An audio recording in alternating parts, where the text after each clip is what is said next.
Bonjour à tous. Alors, on va commencer ce webinaire. Je m'appelle Emmanuel Devrogil et je travaille chez New Relic en tant qu'avant-vente technique. Merci à tous de nous rejoindre pour cette session avancée sur l'utilisation des modules APM et Insight. Je sais que votre temps est précieux et donc on va essayer de faire de façon plus efficace possible cette session. Alors, vous pouvez poser toutes vos questions à travers le chat. Je prendrai du temps vers la fin pour y répondre. Et puis, si jamais j'ai pas le temps de répondre à toutes les questions, je manquerai pas de revenir vers vous de façon individuelle. Donc, notre session est enregistrée et donc on partagera avec vous plus tard dans la semaine.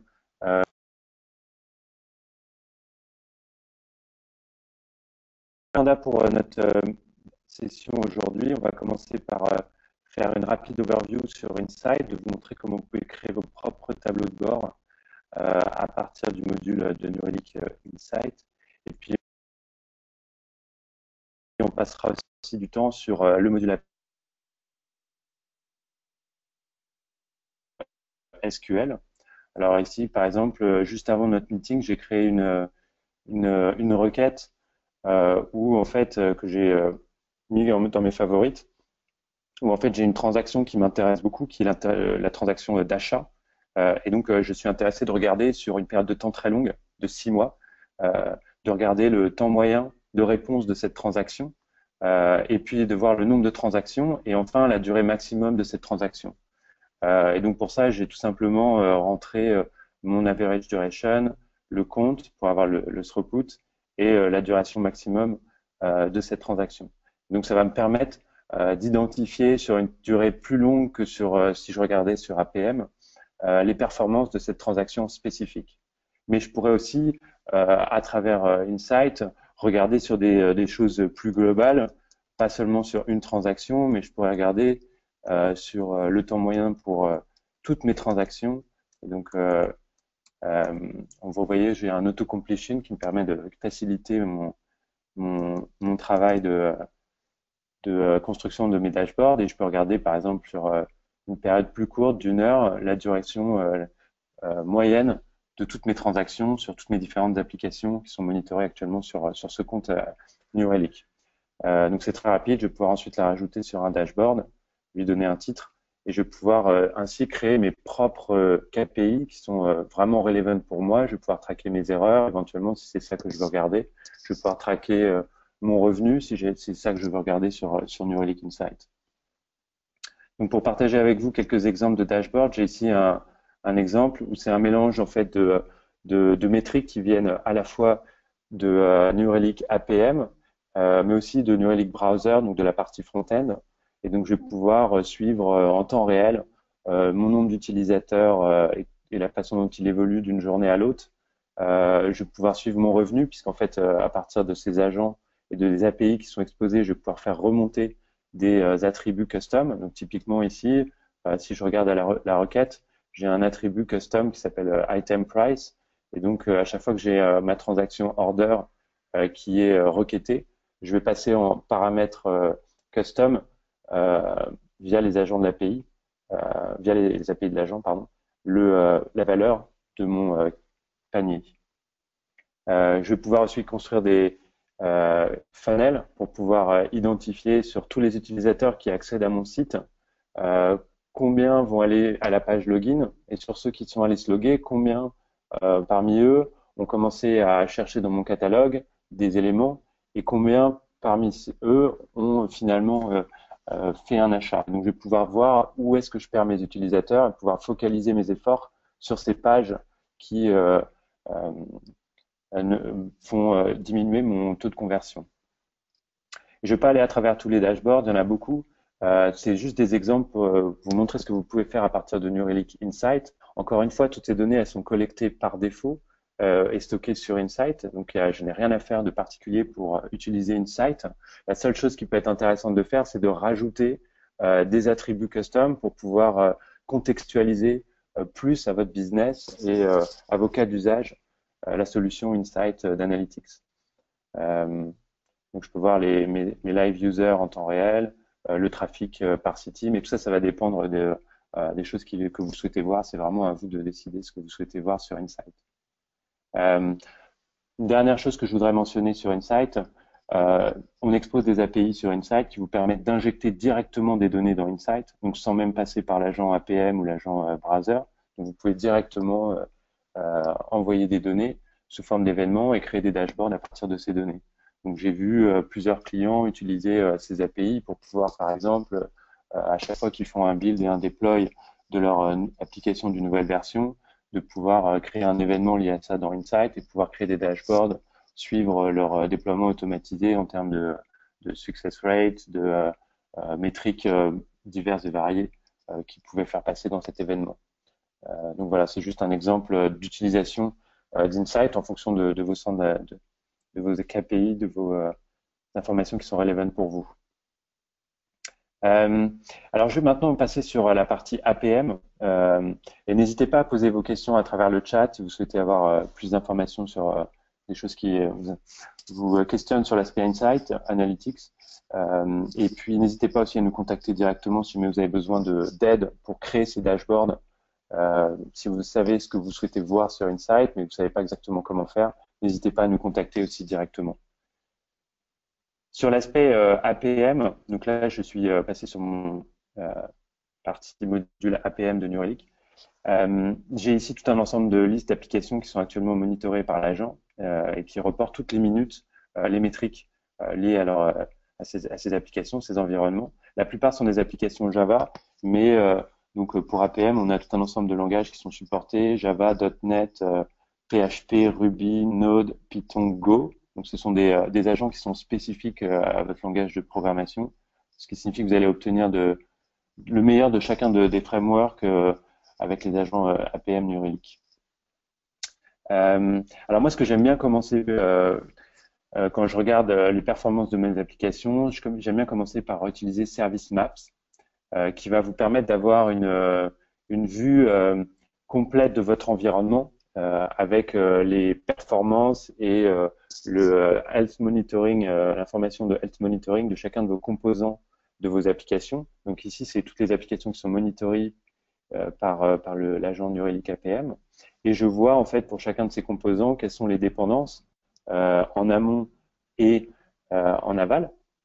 Et je vois aussi pour chacun de ces composants des métriques clés.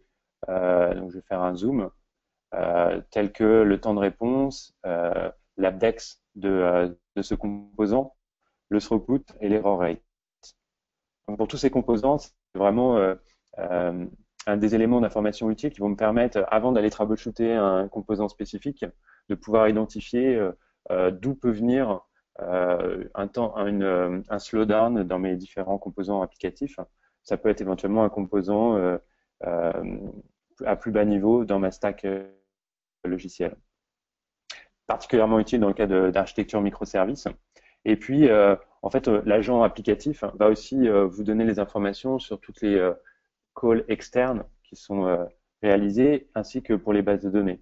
Donc ici, je vais aller à droite de mon écran et je vais pouvoir identifier en fait que mes applications font appel aussi à des bases de données.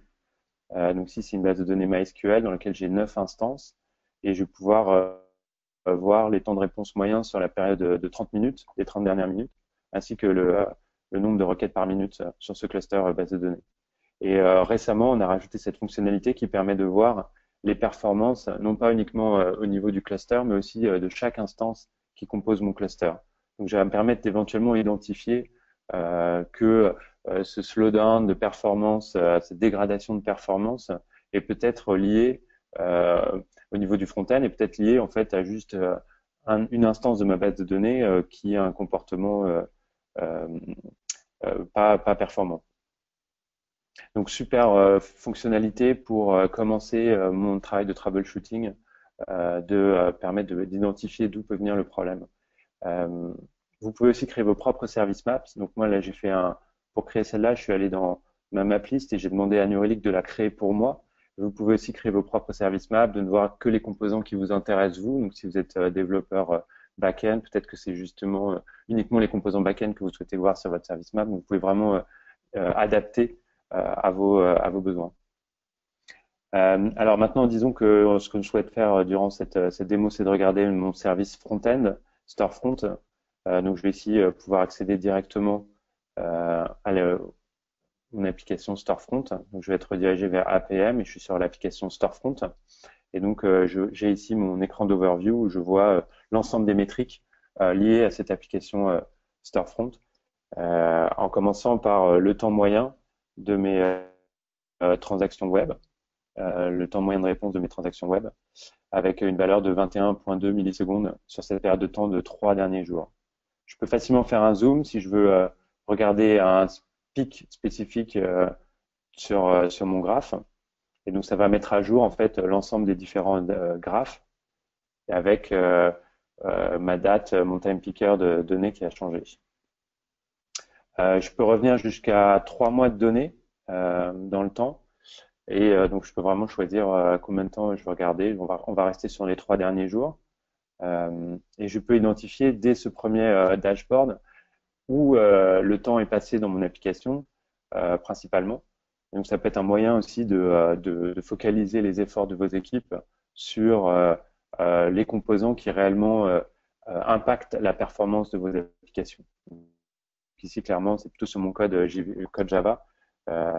Mais éventuellement, je peux aussi regarder mes services externes qui ont l'air de représenter peut-être 20-25% du temps de réponse moyen de mes transactions. Ici, on voit l'AppDex Score. l'AppDex Score, c'est important. Je dirais que dans les best practices, c'est peut-être la première chose à faire une fois que vous avez déployé l'agent. Ça va être de configurer le seuil de l'AppDex. Et pour ça, en fait, il faut aller dans les settings de mon application. C'est en fait le SLA que vous souhaitez mettre en place sur cette application. Donc, c'est le seuil que vous attendez de moyen de temps de réponse de vos différentes transactions. Et donc, en fait, à chaque fois qu'une transaction va avoir lieu sur votre application, New Relic va comparer le temps de réponse de cette transaction avec ce seuil que vous aurez défini et va ainsi définir si cette transaction est une bonne transaction ou une mauvaise transaction en termes de temps de réponse. C'est important parce que ça permet à New Relic de définir ce que c'est qu'une slow transaction, une transaction lente dans le cas de votre application. Et une transaction lente, en fait, ça va signifier qu'on va capturer des traces et permettre de vos développeurs de troubleshooter, de comprendre pourquoi ces transactions étaient lentes. Donc, c'est vraiment quelque chose d'important et on recommande que l'indice d'AppDex soit toujours compris entre 0,85 et 0,95, ce qui signifie qu'en fait, New Relic capture toutes vos transactions lentes. Si vous avez un index à 1, ça signifie qu'en fait, pour New Relic, toutes vos transactions répondent dans un temps qui est satisfaisant. Mais le problème, c'est que ça veut dire qu'on ne capture pas les slow transactions.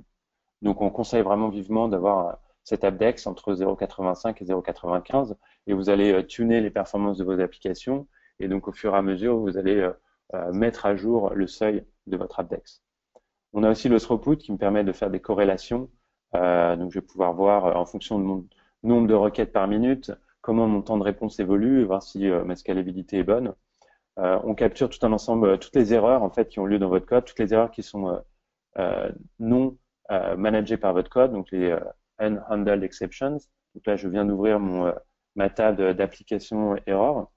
Donc, on collecte toutes ces erreurs et elles sont ici listées pour vous. Vous allez pouvoir les regrouper en fonction des attributs.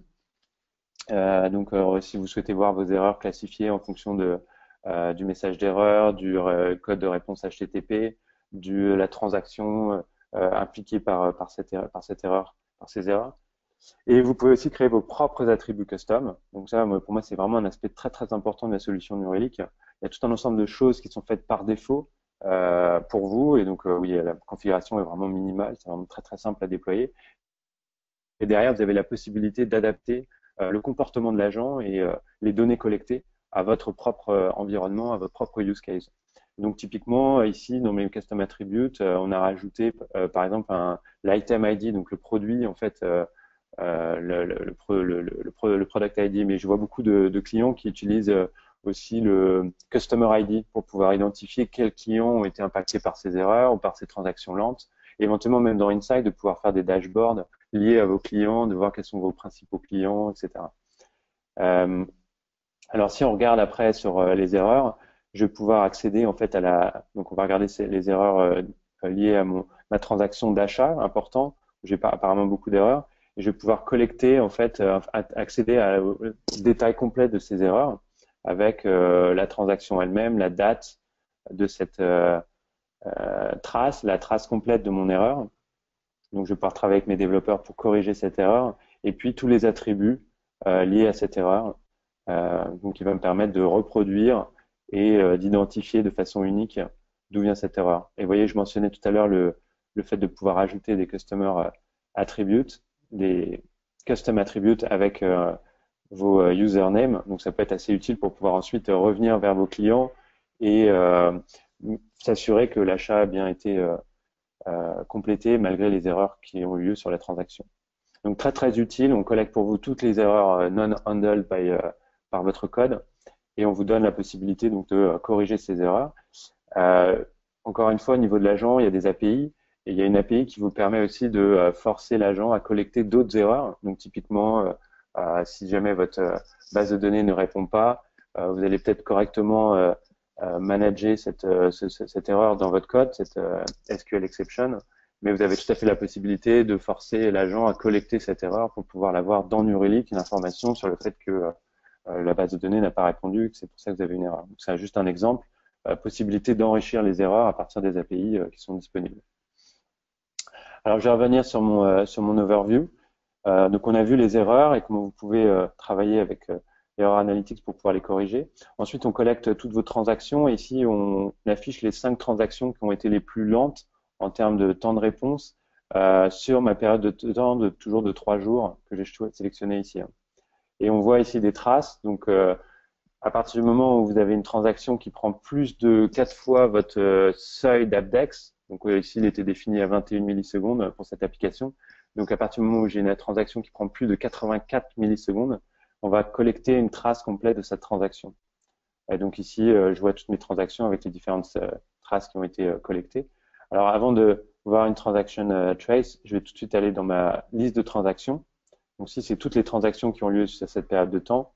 Je peux les classifier en fonction du temps de réponse, en fonction du throughput. Donc si je prends en fonction du temps de réponse, je vais regarder mes transactions les plus lentes.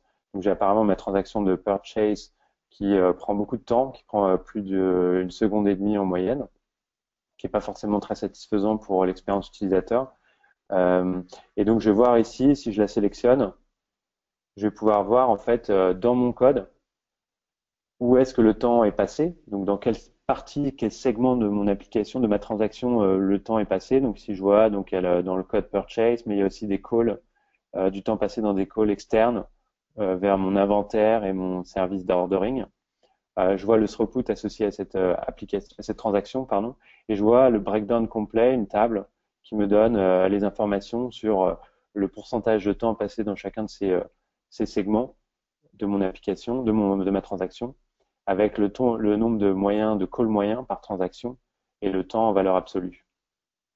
Donc, grâce à ça, je vais pouvoir identifier où je devrais passer les efforts pour pouvoir optimiser les performances de cette transaction. Est-ce que c'est dans le code lui-même de la transaction?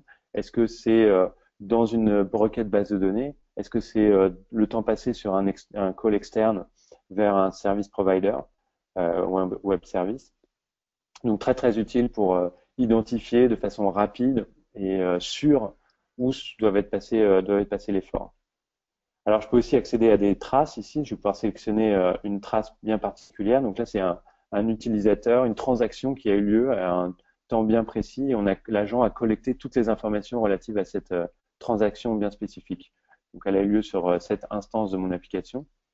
Et je vois que le principal, la majorité du temps a été passé sur cette partie, sur ce segment de mon application. Mais aussi sur mon service inventaire principalement. J'ai ici le breakdown, de nouveau, de ma table avec les valeurs exactes de duration, de durée de temps passé sur chacun de ces segments, les attributs de cette transaction. Donc encore une fois, je vais retrouver mes attributs custom qui vont me permettre de me donner du contexte lié à mon application elle-même. Et puis, je vais avoir accès à la trace complète de cette transaction. Donc, je vais voir exactement toutes les différentes méthodes qui ont été impliquées dans mon code. Et puis là, on va mettre en valeur, sous forme de couleur soit rouge, soit orange, là où le temps principalement a été passé. Et je vais avoir la trace complète de mon code, donc je vais pouvoir travailler avec mes développeurs, avec les équipes pour pouvoir optimiser les performances, identifier si cette transaction peut être optimisée. À noter que je peux aussi m'appuyer sur Insight derrière, donc ça c'est une transaction trace, donc une seule transaction. Je vais pouvoir éventuellement aller sur Insight et calculer des temps moyens sur des périodes plus longues pour identifier si c'est un comportement récurrent ou si c'est vraiment une transaction unique qui a été très lente. Vous notez aussi ici que j'ai un lien, puisqu'en fait, c'est mon service inventaire qui est appelé et j'ai la possibilité en fait de faire du end-to-end troubleshooting, euh, puisque mon service inventaire est aussi monitoré par New Relic APM. Donc, je vais pouvoir ici suivre le lien. New Relic me fait pour moi le lien entre mon, alors c'est là, mes différentes applications monitorées, mes différents services monitorés. Et donc là, je suis maintenant sur mon service inventaire dans mes transactions et j'ai une transaction trace spécifique pour cette transaction. Et donc, je vais pouvoir continuer mon troubleshooting en disant, bah voilà, donc dans mon front-end, j'avais cet appel vers mon inventaire qui a un impact important sur la performance de mon front-end. Et donc ici, je vais pouvoir identifier que peut-être que c'est lié à ma base de données qui met un peu de temps sur la requête pour répondre ou lié à cette partie de mon code qui prend un peu de temps pour s'exécuter. Et donc de la même façon, je vais pouvoir aller voir dans le détail de ma transaction. Je vais pouvoir voir les différentes informations sur les différents requêtes base de données, Redis, où je vais voir l'instance spécifique où a lieu la requête base de données, avec les informations de temps et le nombre d'appels qui a été fait pour cet appel. Et de même aussi sur ma base de données MySQL, je vais pouvoir voir la requête avec les paramètres qui sont offusqués pour des raisons de sécurité, mais qui peuvent être envoyés aussi sur New Relic si vous le souhaitez. C'est une configuration sur l'agent. Et puis aussi l'instance particulière sur laquelle a été faite cette query. Donc vraiment, on vous donne une visibilité absolument complète de bout en bout de votre transaction, d'une transaction lente en particulier, où vous allez pouvoir troubleshooter, comprendre d'où vient ce slowdown dans votre transaction et pouvoir travailler sur la partie du code qui crée ce ralentissement de vos performances. Enfin, depuis cette trace, j'ai la possibilité en fait de suivre une transaction comme une key transaction. Donc ça, c'est vraiment important. L'idée, c'est que dans votre application, vous pouvez avoir des transactions qui sont réellement critiques pour votre business. Ce sont des transactions, par exemple, de purchase, de rajouter un élément dans un panier, etc. Et que vous souhaitez suivre avec une attention particulière, avec un SLA, un seuil d'abdex bien particulier, qui ne soit pas le même que sur les autres transactions, et avec un système d'alerte dédié. Et donc, vous pouvez faire ça grâce à le Key Transaction, et elles sont parquées ici dans les Key Transactions.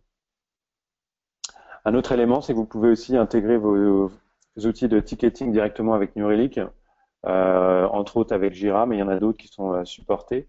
Et donc ainsi pouvoir créer un ticket automatiquement depuis une erreur ou depuis une transaction lente, et automatiquement de pouvoir importer dans votre outil de ticketing la transaction trace qui est capturée par l'outil.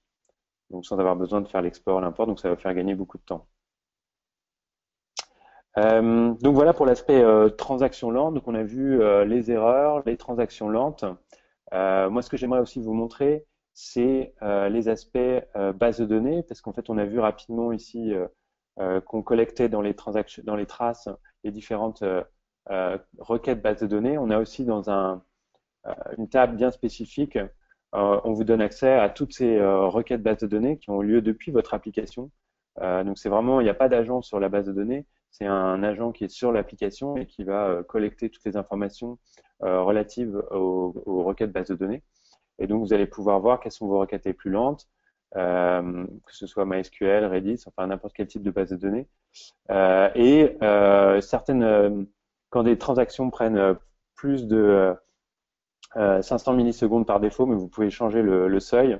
On capture pour vous en fait des traces de vos requêtes base de données. Et donc vous pouvez voir en fait la trace complète avec la requête, des tips pour améliorer la performance de ces requêtes, et puis la trace complète liée à cette requête base de données.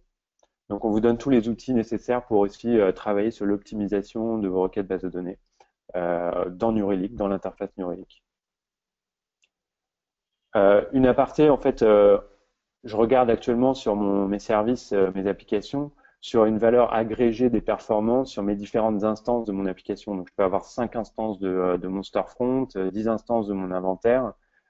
Toutes les données sont agrégées. Et si je le souhaite, je peux isoler mes instances. Donc là, si je veux isoler une certaine GVM pour mon application Java, je vais pouvoir le faire depuis l'interface ici, et je verrai les métriques liées spécifiquement à cette GVM. On vous donne aussi une visibilité complète des services externes. Alors là, sur mon inventaire, j'ai pas de service externe. Je vais regarder sur mon storefront, je sais plus très bien si j'en ai. Mais l'idée, c'est que vous puissiez voir sur tous les services qui sont appelés, je sais pas moi, un service Facebook, d'authentification, choses comme ça, de pouvoir voir les performances liées à chacun de ces services, ainsi que les nombres de requêtes par minute, et pouvoir éventuellement identifier des problèmes de SLA non respectés par vos partenaires, par des services, des web services que vous appelez, qui peuvent être aussi la cause de dégradation de performance de votre application. On collecte aussi toutes les données liées à vos GVM, donc les données, les métriques GMX pour la partie les applications Java. Vous retrouvez l'équivalent sur .NET, les applications Ruby, Python, etc. Et donc, ça peut être aussi très utile de pouvoir comprendre au niveau de la GVM quelles sont les métriques collectées. Vous pouvez aussi rajouter vos propres métriques. Donc ça, c'est un aspect important. Si jamais il y a des métriques que vous ne voyez pas dans New Relic et que vous souhaitez voir dans New Relic, vous pouvez le faire, vous pouvez les rajouter via les API de New Relic. Je vais assez rapidement parce que je suis conscient du temps et je souhaite vraiment présenter les principales fonctionnalités qui vont vous permettre de troubleshooter votre application et de mieux comprendre les performances de votre application. On offre aussi une fonctionnalité qui s'appelle le Thread Profiler. Donc ça, c'est dans le cas où lorsque vous faites votre troubleshooting et qu'il y a des méthodes de votre code qui ne sont pas instrumentalisées par défaut par l'agent New Relic. On vous permet, à travers le Thread Profiler, d'identifier quelles sont ces méthodes. Donc en fait, comment ça fonctionne? Vous allez identifier une instance particulière, une JVM, et c'est applicable aussi pour les applications .NET, Python et Ruby. Vous allez pouvoir identifier une instance particulière de votre application et en fait lancer un profiler, c'est-à-dire que New Relic, l'agent New Relic va collecter toutes les 100 millisecondes, va collecter les informations sur toutes les méthodes de votre code qui sont appelées avec le temps passé dans chacune de ces méthodes. Alors vous pouvez décider sur une durée pour faire tourner ce profiler, si c'est sur 5 minutes, 10 minutes. Et ensuite, à la fin, vous allez avoir un résultat qui ressemble à ça. On va vous créer un arbre avec des informations complètes de toutes les méthodes qui ont été appelées sur cette période de temps, sur cette instance, et le temps passé en pourcentage dans chacune de ces méthodes. Donc, on vous donne une compréhension complète, détaillée de ce qui se passe au niveau de votre code, de votre application. Et on met en gras en fait les méthodes qui ne sont actuellement pas instrumentalisées par défaut par l'agent New Relic. Et vous avez la possibilité, alors ça va dépendre des agents, mais sur l'agent Java, par exemple, vous avez la possibilité directement depuis l'interface de demander à New Relic, à l'agent New Relic, de commencer à instrumentaliser ces méthodes. Donc super utile, ça va vous faire gagner un temps fou, donner une compréhension complète de votre application et de votre code, et en plus vous donner la possibilité d'adapter la façon dont l'agent se comporte directement depuis l'interface sans même avoir à modifier ou à redémarrer votre serveur applicatif. Donc ça, c'est une fonctionnalité qui est souvent utilisée par nos clients pour pouvoir améliorer encore plus loin les aspects troubleshooting de l'application. Une autre fonctionnalité importante, c'est la fonctionnalité de déploiement. La possibilité via une simple API REST, vraiment toute simple, avec quelques paramètres à faire passer en optionnel dans cette API, de notifier New Relic à chaque fois que vous faites un déploiement applicatif. Donc ça peut être complètement automatisé dans vos outils de déploiement.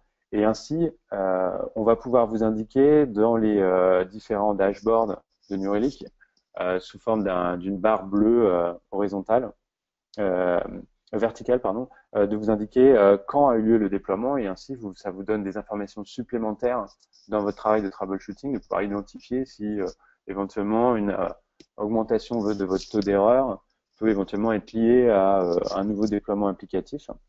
On vous fournit aussi, à chaque fois que vous faites ce déploiement, on fournit un rapport complet en fait des impacts performance de ce déploiement. Donc ici, je vois, alors c'est une application de démo, donc j'ai pas beaucoup d'impact de mes déploiements, c'est des choses qui sont un peu automatisées via des scripts, mais je vois ici le déploiement qui a eu lieu avec la barre grise, et je vois les impacts que ça a eu lieu sur mon temps de réponse moyen, sur mon nombre de requêtes par minute, sur ma CPU, sur l'utilisation mémoire, sur mon AppDex, mon taux d'erreur, etc.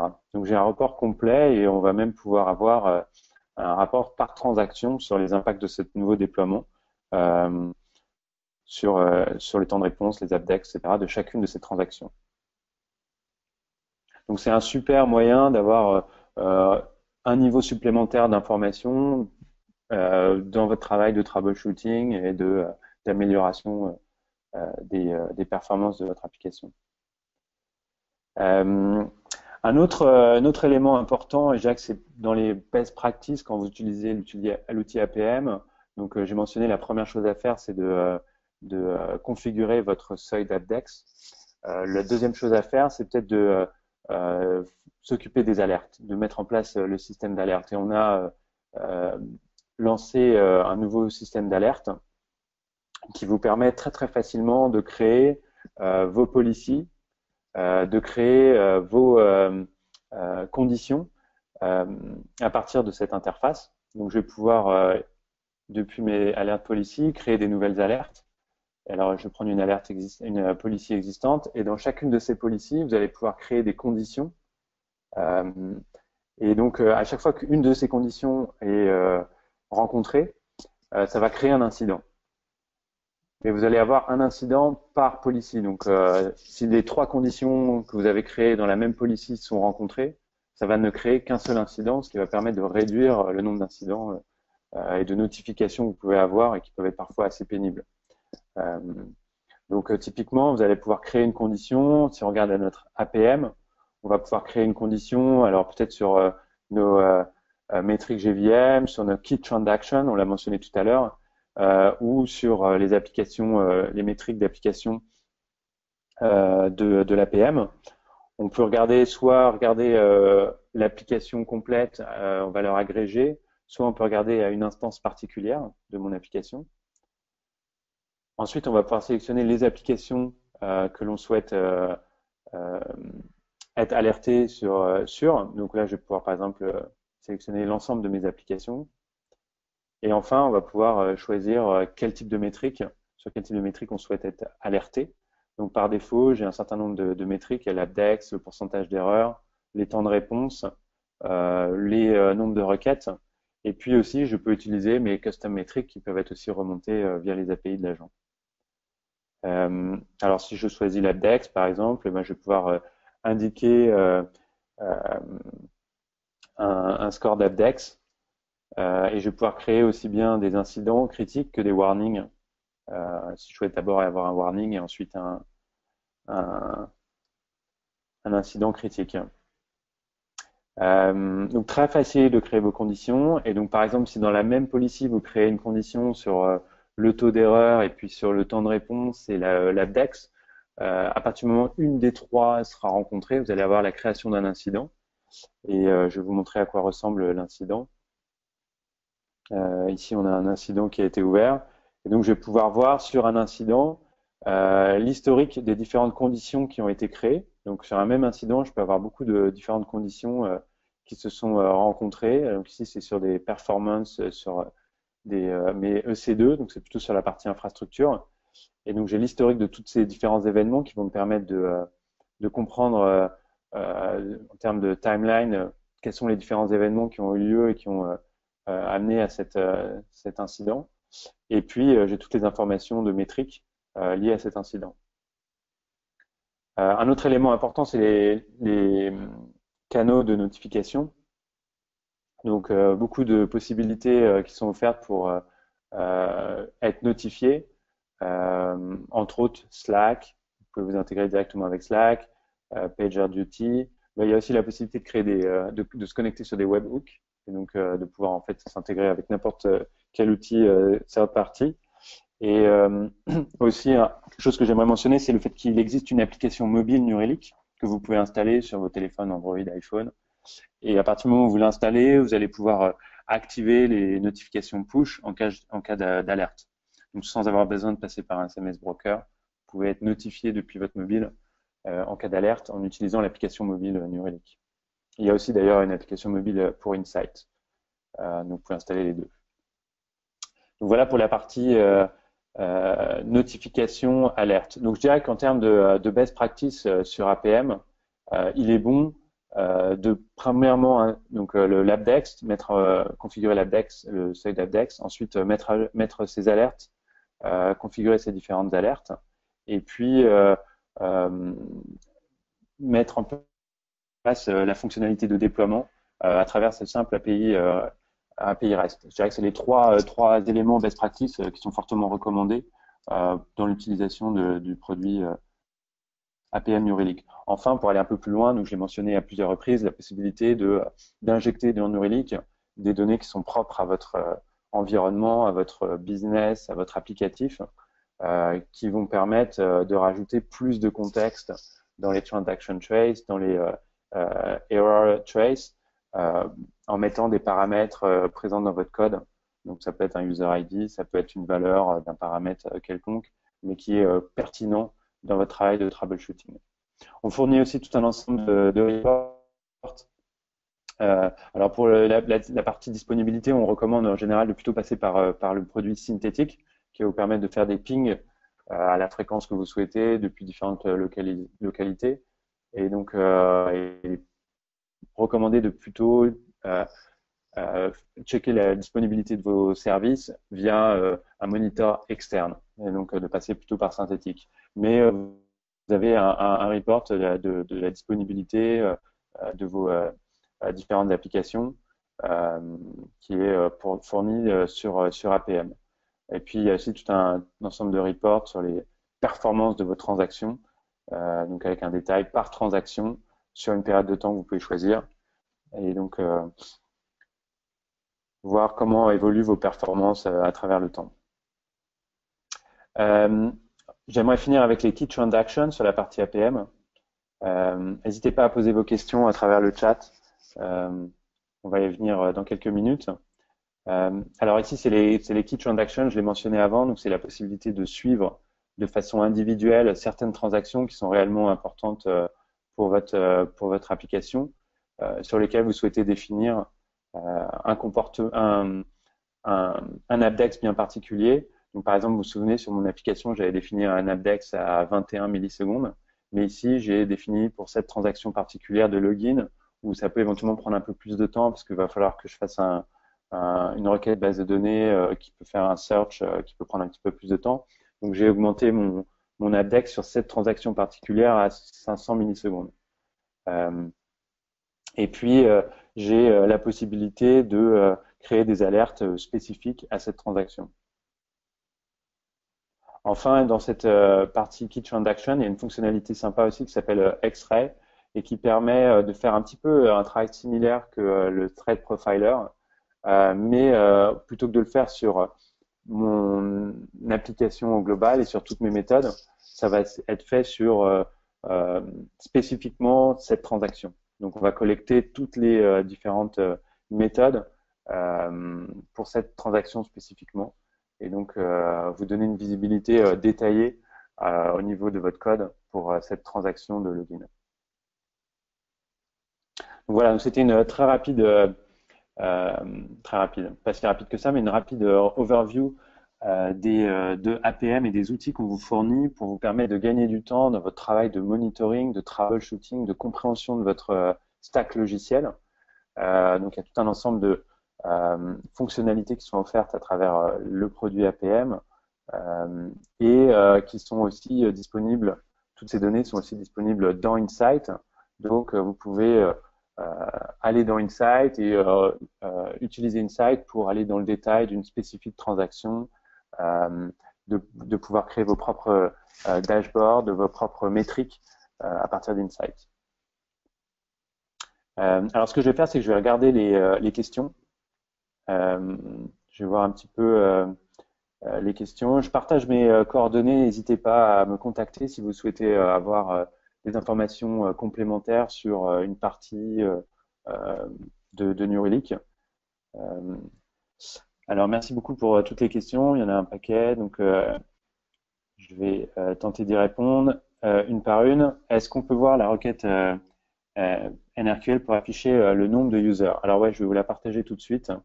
En fait, on va faire pour le nombre de users. Donc ça, c'était, excusez-moi, je vais revenir sur mon interface. En fait, ce que j'avais fait ici pour voir le nombre de users, j'ai calculé, en fait, dans le produit browser, donc sur la partie front-end, l'agent New Relic qui s'injecte dans les pages HTML, en fait, identifie des sessions d'utilisateurs. Donc, un utilisateur qui va éventuellement visiter plusieurs pages va être identifié de façon unique. Et cet attribut session est disponible dans Insight. Et donc, je vais faire un unique count du nombre de sessions depuis mon événement PageView, donc qui est plutôt sur la partie front-end. Donc là, on n'est pas sur les transactions APM. Donc, c'est comme ça qu'est calculé le nombre d'utilisateurs. Et là, je regarde sur la durée d'une journée. Je vous ai montré aussi éventuellement sur les live users, ça va ressembler beaucoup, seulement c'est sur une période d'1 minute. Donc voilà à quoi ressemble la transaction. Ensuite, j'ai une autre question, comment sont organisées les différentes métriques dans le système? Comment fait-on pour sélectionner l'objet qui nous intéresse dans une requête, serveur, base de données, transaction, etc. Alors, je suis pas sûr de bien comprendre. En fait, j'imagine qu'on parle de plutôt Insight, et donc je vais vous montrer une fonctionnalité qui est vraiment intéressante, Data Explorer, qui va vous permettre d'explorer en fait les données qui sont collectées pour vous par New Relic. C'est surtout c'est organisé par événements. Donc tout ça, c'est des événements qui sont collectés par mes différents agents. Donc j'ai des agents infrastructure, donc c'est plutôt sur la partie hardware. J'ai des agents front-end, PageView par exemple, et j'ai des agents APM, donc transaction par exemple. Et je vais vous montrer à quoi ressemble un événement de transaction. On collecte tout un ensemble d'attributs qui sont disponibles ici dans mon événement transaction, et donc que je vais pouvoir utiliser dans mes requêtes NRQL. Donc typiquement, dans une transaction, on va collecter le host qui a été impliqué sur cette transaction, le nom de la transaction, la durée de la transaction. Et en fait, en termes de métriques, c'est pas seulement la durée de la transaction, mais on va aussi vous donner accès aux informations sur le nombre de calls externes dans cette transaction, sur la durée des calls externes, sur la durée des calls bases de données, etc. Donc plus, ici, j'ai tout un ensemble d'attributs custom qui ont été rajoutés dans mes transactions via les custom attributes à travers les API de l'agent APM. Donc c'est vraiment assez simple, la structure des données collectées, c'est des événements. Et dans chacun de ces événements, j'ai des attributs qui sont par défaut collectés par l'agent APM. Et là, on vous donne la possibilité d'ajouter vos propres attributs aussi dans ces agents. On vous donne aussi la possibilité de créer vos propres événements. Donc si vous voulez créer des événements custom, vous avez la possibilité de créer vos propres événements qui sont relevant pour vous. Alors je continue dans les questions. Comment toutes les transactions ne sont pas enregistrées? Alors si toutes les transactions sont enregistrées, donc on collecte, il n'y a pas de sampling, on collecte absolument toutes les transactions qui ont lieu sur votre application. Peut-on forcer l'enregistrement des transactions sur un temps donné?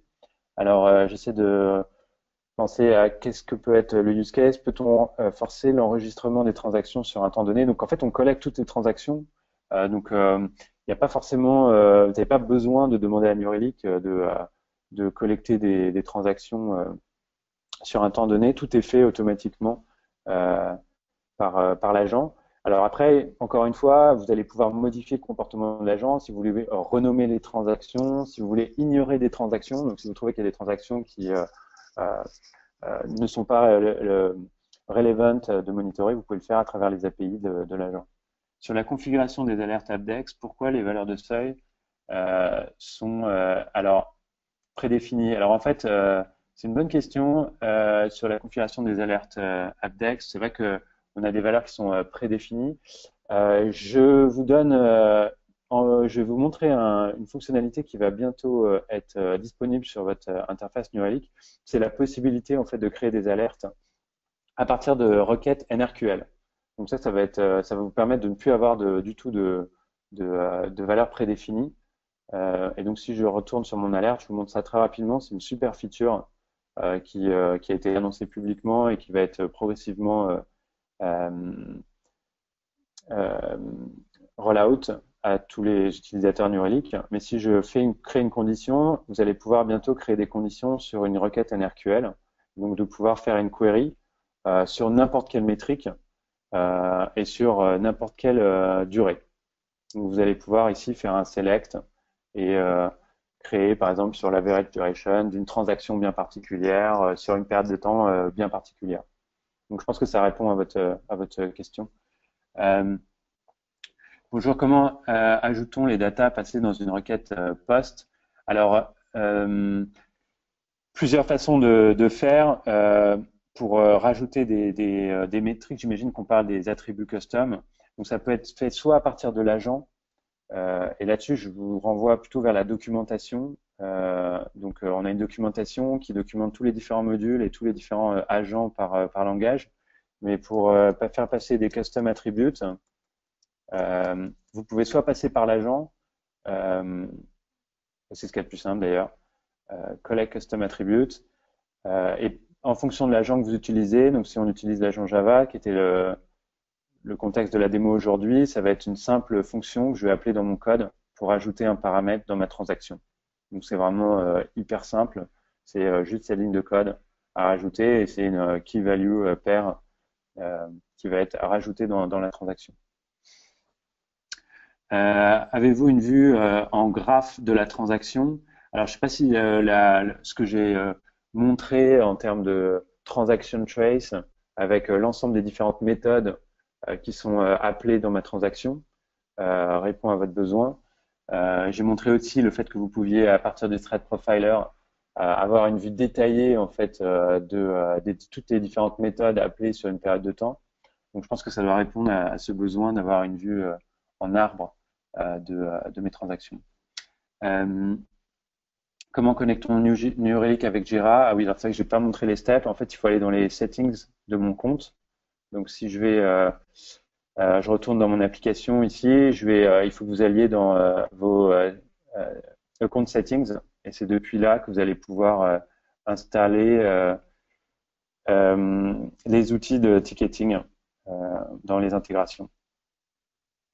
Donc très facile à faire sur l'intégration Jira. Comment fait-on pour agréger des instances? Alors en fait, par défaut, les instances sont agrégées. Si c'est une même application, c'est-à-dire que si vous avez donné le même nom d'application à vos différentes instances, elles vont être automatiquement agrégées.